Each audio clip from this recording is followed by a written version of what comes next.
never heard of Nefos, now's the time. Today we're looking into the Nefos X1 series brought to you by TP-Link. This is the company that manufactures the Nefos phones. This is the first time they're going into the handphone market.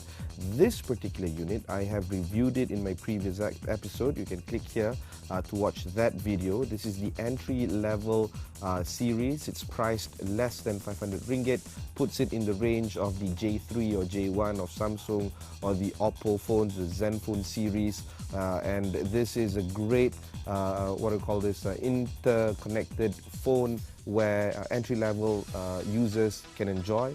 I've used it for about a few weeks now.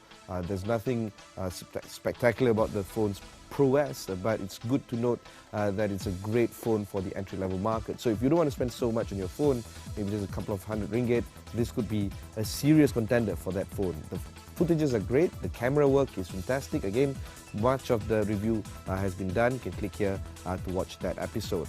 Now, I wouldn't be reviewing the mid-level phone, which is the X1. Today, we're focusing on the X1 Max, the more expensive end of the X1 series.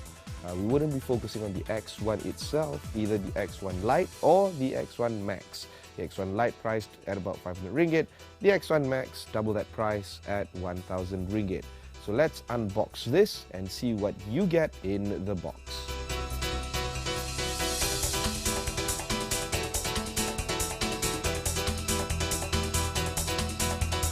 If you unbox, what you get is a whole set of the phones. Under the hood here, under the top cover, you get the phone screen cover, phone protector. I've tried shopping around at some of the phone shops. They don't have the dimensions of the Nefos. The closest you can get is the Samsung kind of cover, and if it fits the Nefos, then it fits. But it's not that easy getting the phone covers for Nefos, at least right now. In the box, you get the traditional stuff, the pin SIM card remover, along with some literature that goes along with it. And if you open the flap, you get the 3-pin charger along with the USB, with an in-ear earphones. It's not that great, but it's not that bad either. It's pretty standard kind of in-ear headphones. There's also some removable earbuds to fit the different sizes of your ears. The Nefos branding on the 3-pin charger fits a fast charging facility of the X1 Max. At 0 battery power to 100, it just powers in about 1 hour or 2 hours, really fast on that front.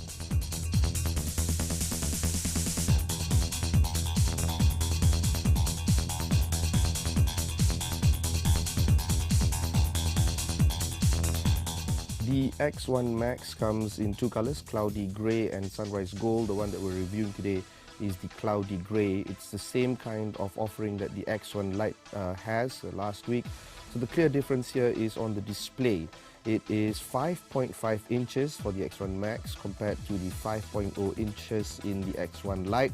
This boasts a stronger pixel per inch at 400 ppi versus 293 ppi for the X1 Lite.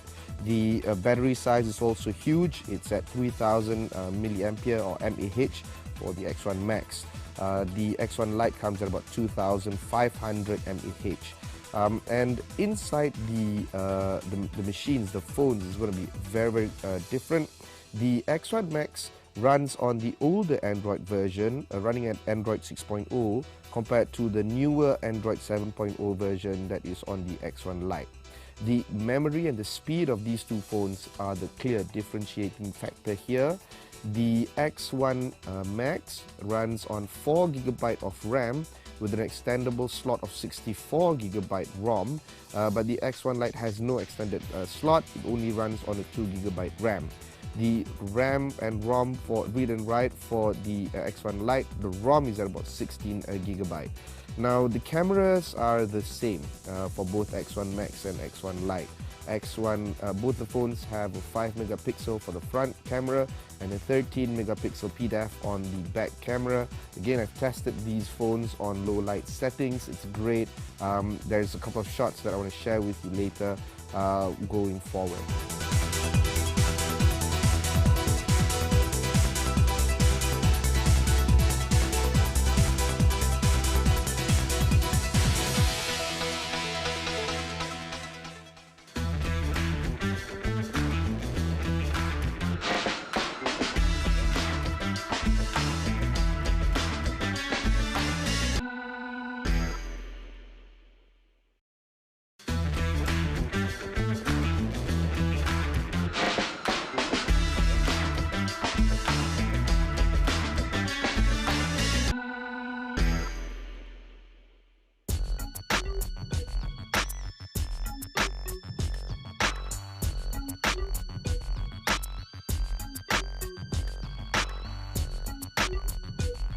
Both the phones have a super strong connectivity. The X1 Max is running on a Bluetooth 4.1.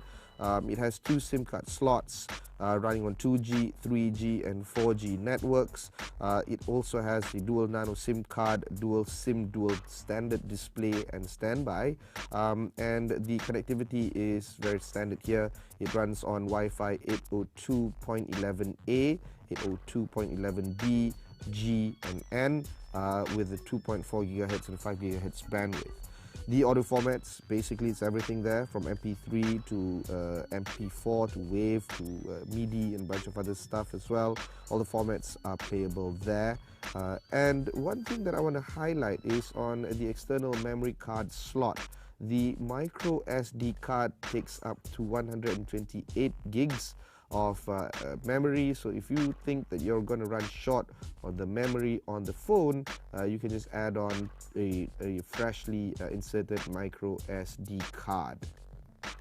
So as you can see here, there's a fingerprint scanner here. It unlocks the phone quite fast. You can even take selfies with this fingerprint scanner. On the left hand side you get the off, on or sleep wake button. The volume rockers are there. There's also the SIM card ejector area here, and at the bottom of the phone, pretty standard with the microphones and speaker grills. On the top you get something that phones are now shifting away from, which is the 3.5mm headphone jack. It's still here on the phone. At the back of the phone there's a fingerprint scanner. You can take selfies with it. It's great, it's fast. You can even unlock your phone with it. I think you can register up to 5 fingerprint scanners, and I've tried them all. I think this is a pretty fast unlocking device.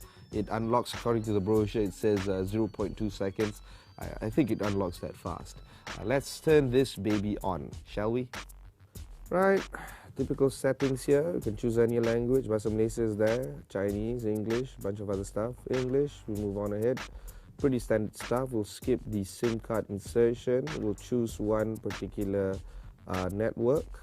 So while we wait for the connection to hook up, the phone has a bunch of sensors ranging from the fingerprint sensor, hall sensor, compass, gyroscope. There's an accelerometer, an ambient light sensor and a proximity sensor. And the cloud services within the phone is well supported, actually, because it again runs on the Android 6.0. It's not the latest 7.0 Android Nougat. The setup on the Android 7.0 Nougat, you can actually watch it from my other phone review. It's great. The 7.0 is brilliant. So we've put in our credentials, and it should sync up rightfully fast. Side-by-side comparison between the X1 and the X1 Max shows the differences in size. Here we have a 5.0-inch diameter, boasting about close to 300 ppi. The X1 Max has a stronger ppi, has a higher ppi at over 400 ppi, because they have a 5.5-inch. Behind these phones, there's the fingerprint scanner. The color is the same. This is the cloudy grey version I have here. But otherwise, the X1 fits nicely in the hand, and if you want to give your kid a phone ever, this would be a good phone, because kids can handle this phone very well. And if you're kind of a slightly larger guy, this phone also fits well, as you can see here. It maneuvers quite well. The grip is great.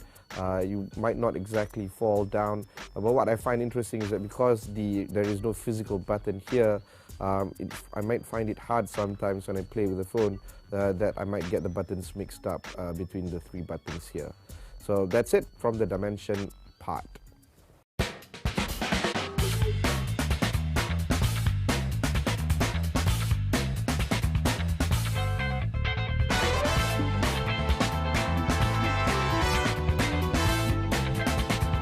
So upon installation of the phone, it prompts you to set a fingerprint. So you just put your fingerprint there. It's at the back of the phone. And of course, before you can set a fingerprint, you have to set a pin. So we'll just set a pin here before we can set the phone. Alright, so all we need to do is just find the sensor at the back here, and you just take your finger,